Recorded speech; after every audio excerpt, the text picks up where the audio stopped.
Welcome to Category Visionaries, the show dedicated to exploring exciting visions for the future from the founders who are on the front lines building it. In each episode, we'll speak with a visionary founder who's building a new category or reimagining an existing one. We'll learn about the problem they solve, how their technology works, and unpack their vision for the future. I'm your host, Brett Stapper, CEO of Frontlines Media. Now let's dive right into today's episode.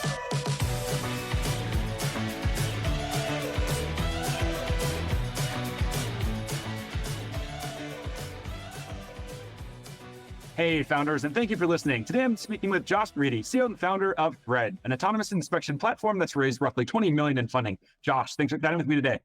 Thanks for having me, Brett.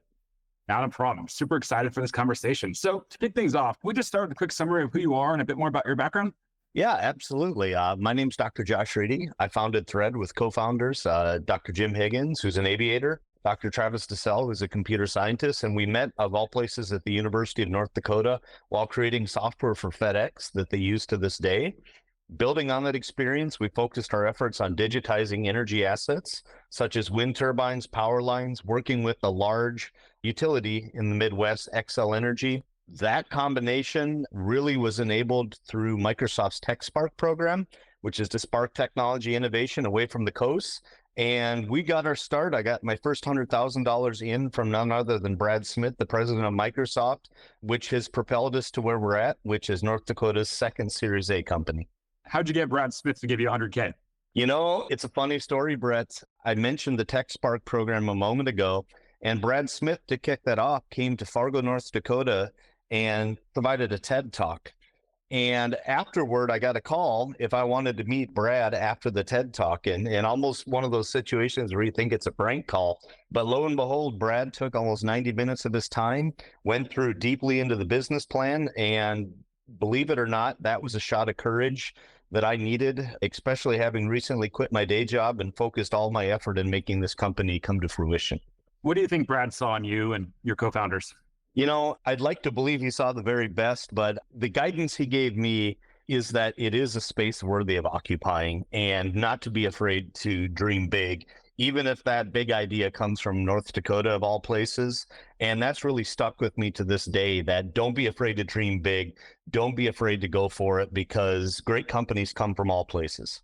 Who was your inspiration that led to the idea to think to start a tech company? Myself, I spent a lot of time in Michigan when I was younger, and then Wisconsin, and I didn't even know that Silicon Valley existed in the idea of venture-backed game. I had no idea that world even existed until I was probably like 23 or 24 years old. So I don't know if it was similar for you, but that's my question: where did you learn about this tech ecosystem and the idea that you should start a tech company? Yeah, that's a great question, Brett. And that has two sides to the equation. One is my late paternal grandfather and my father and my father's older brother, whom I knew as grown men that had visible scars. And those scars came from my grandfather working on a power generator because they didn't have electricity delivered to their ranch. And while working on that, it exploded and burnt he and my father and my uncle very badly. And so in turn, he took the effort to start the area's first power cooperative and was the first and only board chairman for 40 years. And so growing up with a man that had that type of passion to make something that went terribly wrong right through life experience really just drove me. But later in life, if you're from the region, then you know the name Doug Burgum. Doug happens to be running for president as well. Doug is a governor. Doug is an incredible success story. But what most people knew Doug from was his business acumen with his company, Great Plains Software, being acquired by Microsoft. I'll get the year wrong, but roughly 2000, and I believe at the time it was Microsoft's largest acquisition. So having $1 billion exit in the state of North Dakota to Microsoft of all places, and then Microsoft investing a lot of time and effort in Fargo, North Dakota, that just left an indelible mark on me as an aspiring technician and someone that eventually knew they were enough of a black sheep to take this journey. But as that time approached, reading more about him, getting to meet him as an individual, that had a profound impact on me. What's the tech ecosystem like right now in North Dakota? How would you summarize it? I would say that North Dakota is a well-kept secret that others are learning about. Having a governor like Burgum and having a state sovereign wealth fund that is largely modeled after Norway's sovereign wealth fund, having those oil dollars put to good use moving away from a commodity-driven economy, it's a great place. And there are many entrepreneurs that are getting their start in North Dakota today because it's a very friendly environment. Happy to talk more about that, but it is a markedly different place from where I began in 2018. And if it weren't for Brad Smith's blessing, I'm not sure I'd be here today. But those that have followed in my footsteps that are founders in North Dakota today have a vastly different environment that is hugely supportive, and it's going to be fun to watch that mature. That's amazing. I look forward to hopefully chatting with a lot more founders from North Dakota. I would have to that. Yeah, I think we're like 400 something. We are rare right now. First one. You are the first founder from North Dakota, I believe. We've had a few from Omaha. I'm trying to think where else. But yeah, I think you're the first from North Dakota. Glad to be the first. Now, another question we like to ask is about books. And we got this from an author named Ryan Holiday, and he calls them quick books. So a quick book is a book that like rocks you to your core, really influences how you think about the world and how you approach life. Do any quick books come to mind? Absolutely. And it's a quick movie too, Brett. If you think about Leonardo DiCaprio, who is only 7 days younger than me, the movie that he got his Academy Award for was called The Revenant. And actually in that movie, he is attacked by a bear. And where that attack happened is miles away from where I grew up. So that movie became popular to the rest of the world. But as a child growing up, there's the book, The Revenant, and another book that's on the same topic called Lord Grizzly. And those were books that as children we were made to read. And that book and then the movie always inspired never giving up, never succumbing to the odds, doing what others might think is almost superhuman. And so that book is my go-to for inspiration. You can watch the movie. But coming from that area and watching that all come together, even since a young child, that was a huge motivator. Have you had any encounters with bears? You know, I have never seen a bear. I don't think they exist where we're at any longer. All right, that's good to know that you're not in danger every day when you walk outside of a bear attack. Because yeah, I watched that movie and it's pretty gnarly, isn't it? Like the first hour, he doesn't even speak a word. It's just him basically getting attacked. Right. And they embellished a little bit in that movie, but if you read the book and know the true story and know what the terrain is like, the fact that that was based upon a true story is just incredible. It shows what the human will can overcome. That's amazing. And I'll definitely have to check out the book. The books are always just so much better than the movies. So excited to check it out. Yes, for sure. Let's switch gears now. Let's dive a bit deeper into Thread and what you're doing there. And how we like to start this is really focusing on the problem. So what problem does Thread solve?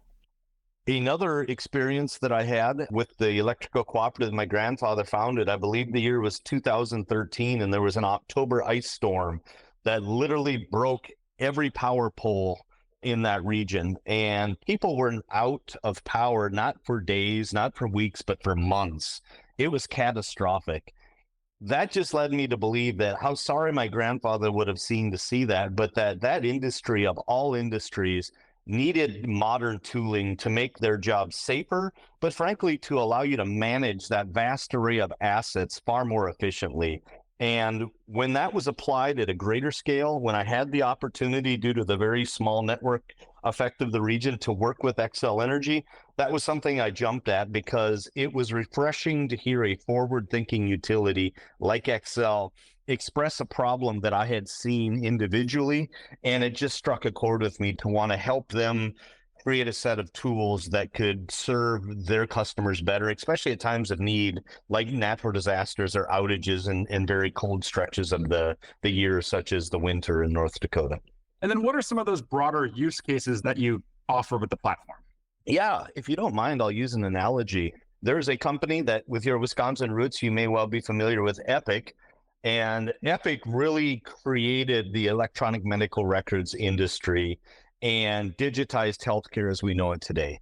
If you think about that, the record of your health is a combination of many different inputs: your x-rays, your MRI results, your blood work, any other diagnostic tests, the prescriptions that you have, the physician notes that you have. That comes together and represents your health. If you think about it in that terms, swap a human out or a large asset like a power line or a wind turbine or a solar panel or even a nuclear plant for that matter. there is a much better way for our nation and our world to maintain the criticality of resources like utility and energy. And the best way to do that is to bring digitization. So what that means is first being able to create a record that lives outside of a human's mind and is in a place that can be easily referenced. And if you think about the analogy of an electronic medical record, instead of a physician, you have engineers, but those engineers are most often hundreds or thousands of miles away from a site. What you have on the site is management, and you have frontline workers. And so enabling those frontline workers to perform some of the diagnostic tests, like gathering imagery specific to an asset or a particular component of an asset, is very helpful when the engineers are trying to diagnose problems from afar. And having a common repository for that information is vital. And so if you think about Thread, it is a new product category that's really a mashup of ERP solutions, asset performance management solutions in particular, like SAP, mashed up with robotics. And it's a very unique combination, but it's an enabling combination that allow our customers to use their existing workforce and bring that tool into the way that they do business now to perform work that has been conducted since post-World War II, but to do it far more safer, far more efficiently, and to know more information about their assets than ever before, which comes at a wonderful time when the energy grid is modernizing. Wow, super fascinating.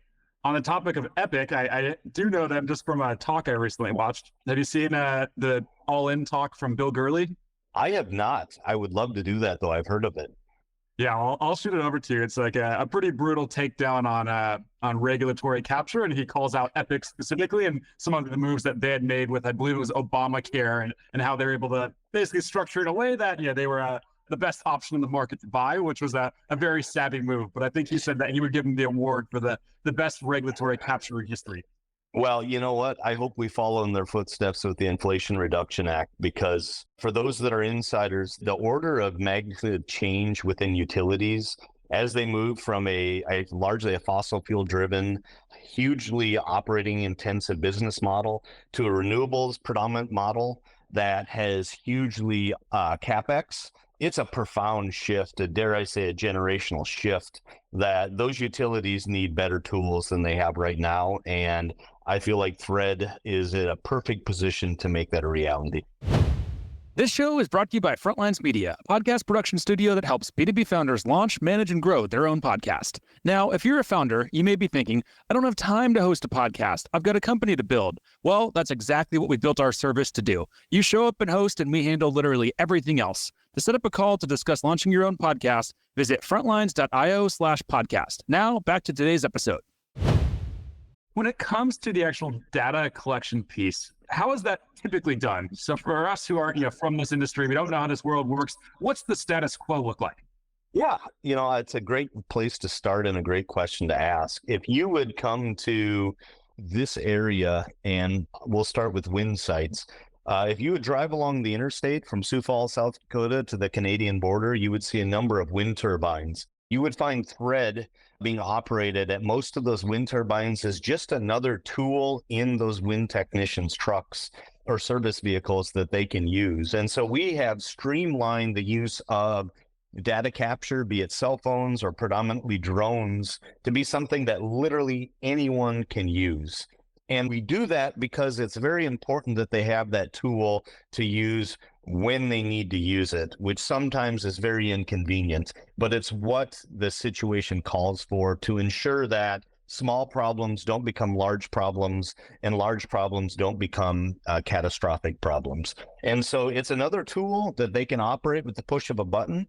And it's not just capturing data, but the ability to interface that data with an existing network, sometimes in very desolate areas that cellular communication is non-existent, is equally important, because these people are really harvesting data at scale about these asset types and able to relay that and transfer that to stakeholders like engineers and managers in a very seamless fashion that practically anyone can do.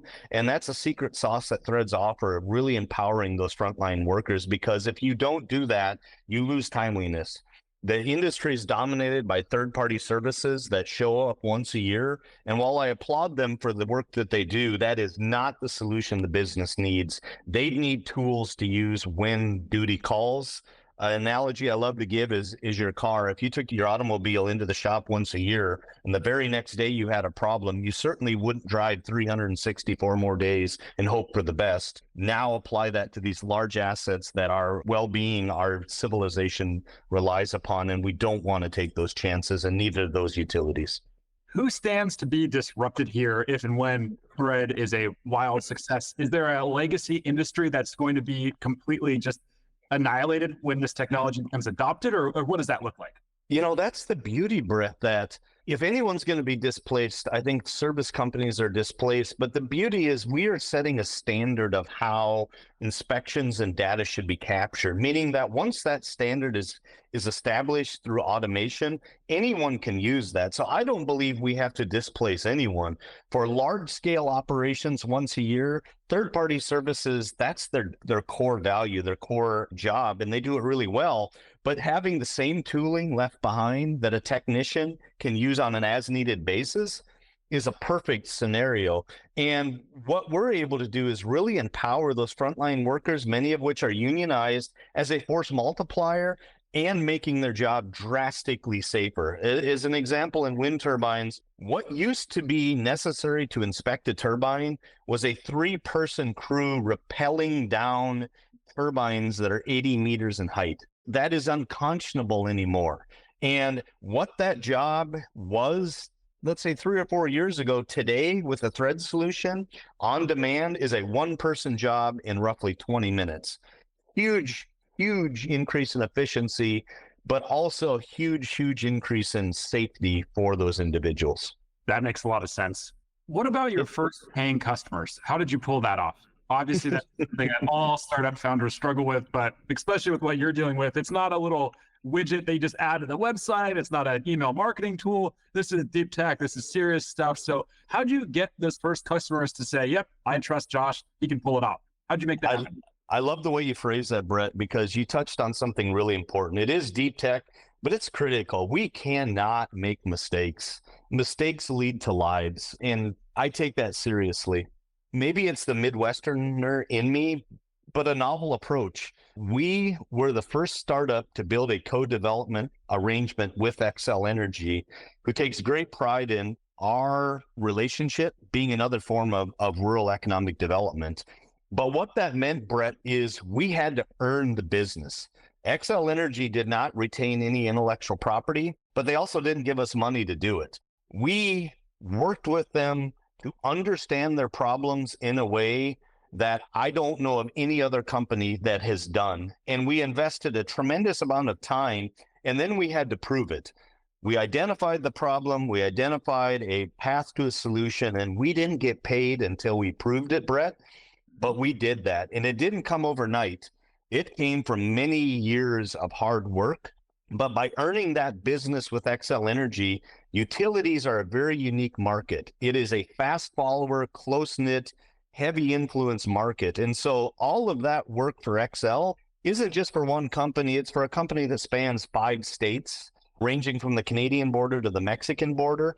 And so really, we had the opportunity to establish strong product market fit to make sure our products were spot on with one customer, but one very large customer that allows us to pivot and sell into the market as a whole with far more velocity than our peers would have due to that deep relationship.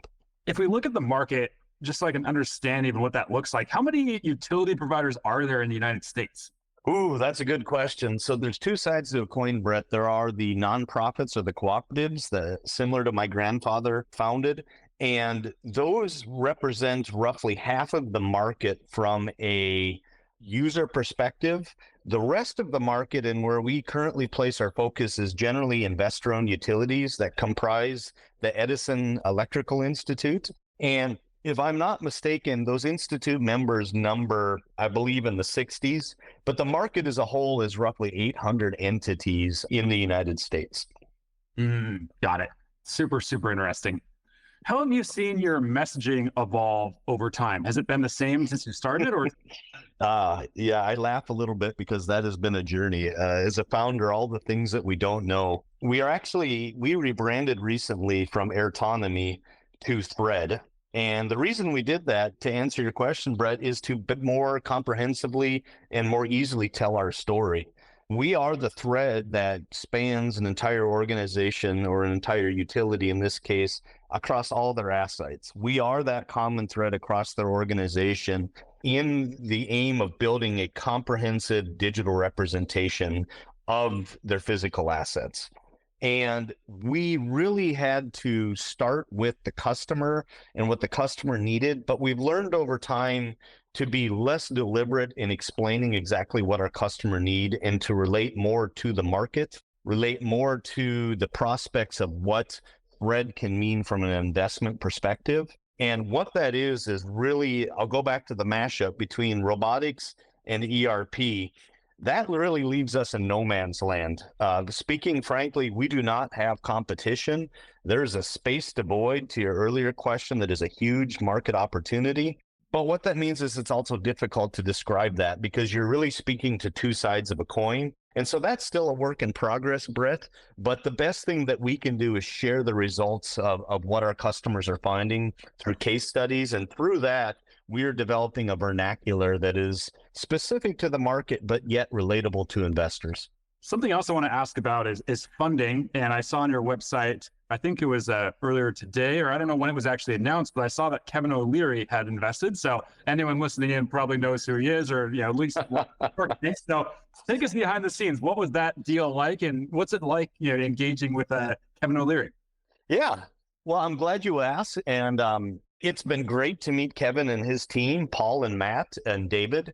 As I mentioned earlier, North Dakota is becoming a thriving ecosystem for entrepreneurs, even though it's overlooked and it's little known. That changes with people like Kevin O'Leary taking notice and coming to the state. And I won't pretend to know the origins of that, but Kevin was able to meet the governor and meet members of the state and took an interest in the entrepreneurial spirit that resides within this ecosystem. And so as a startup, one of our challenges was being from the Midwest during a pandemic. You can function in relative stealth without trying.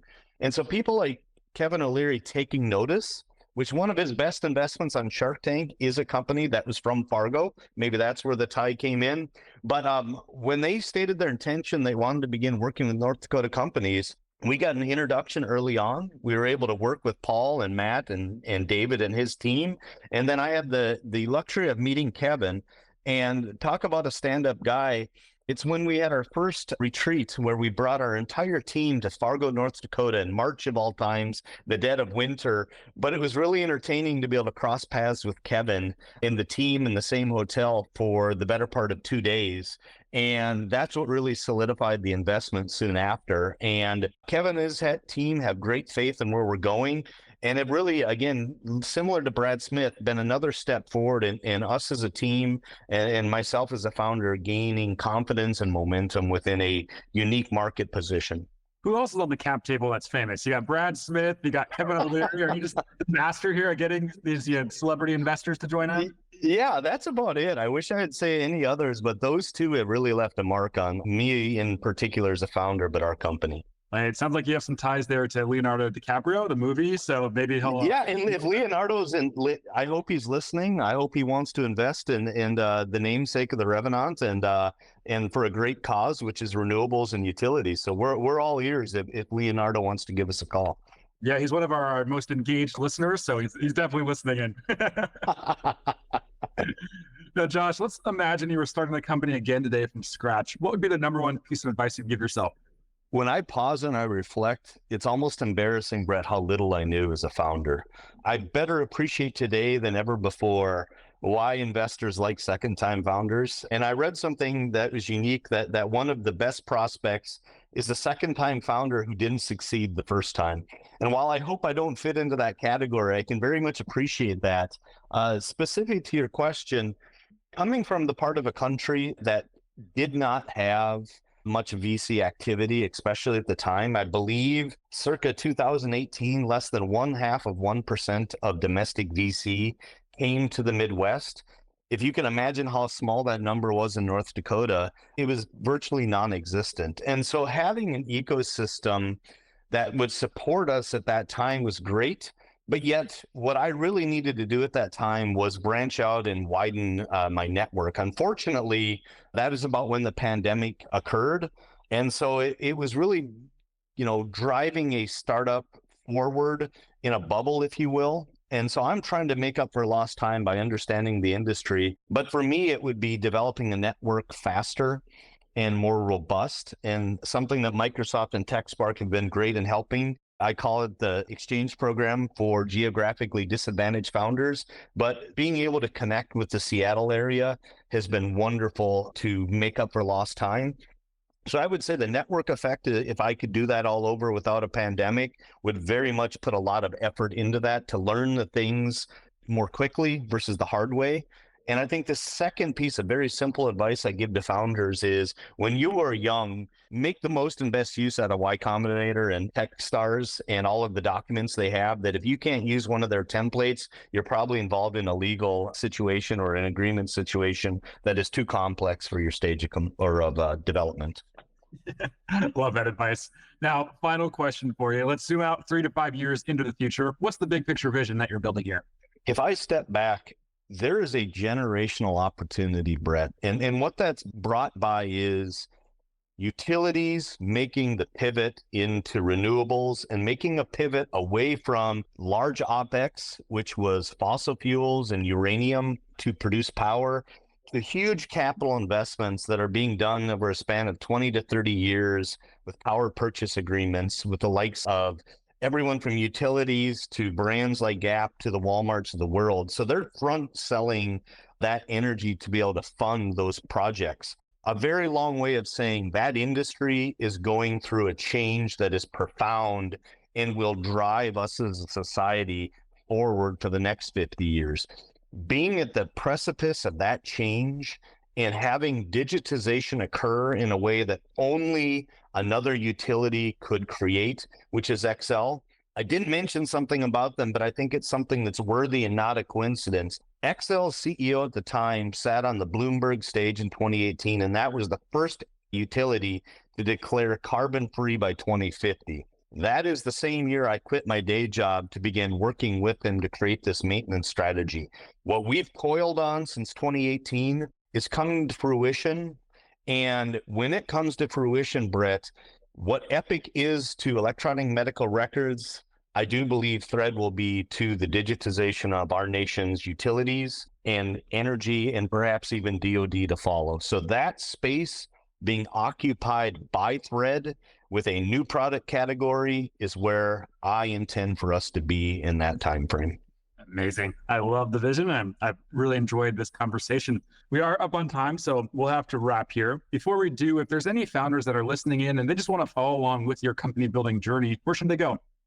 Check us out on thread.one. I am not a prolific poster, but feel free to reach out on LinkedIn and connect with me. Happy to spend the time that I can sharing with founders and a huge supporter of those that are trying to make a go of things. Amazing. I love it, Josh. Thank you so much for taking the time. This has been a lot of fun. Thank you, Brett. Take care. This episode of Category Visionaries is brought to you by Frontlines Media, Silicon Valley's leading podcast production studio. If you're a B2B founder looking for help launching and growing your own podcast, visit frontlines.io/podcast. And for the latest episode, search for Category Visionaries on your podcast platform of choice. Thanks for listening, and we'll catch you on the next episode.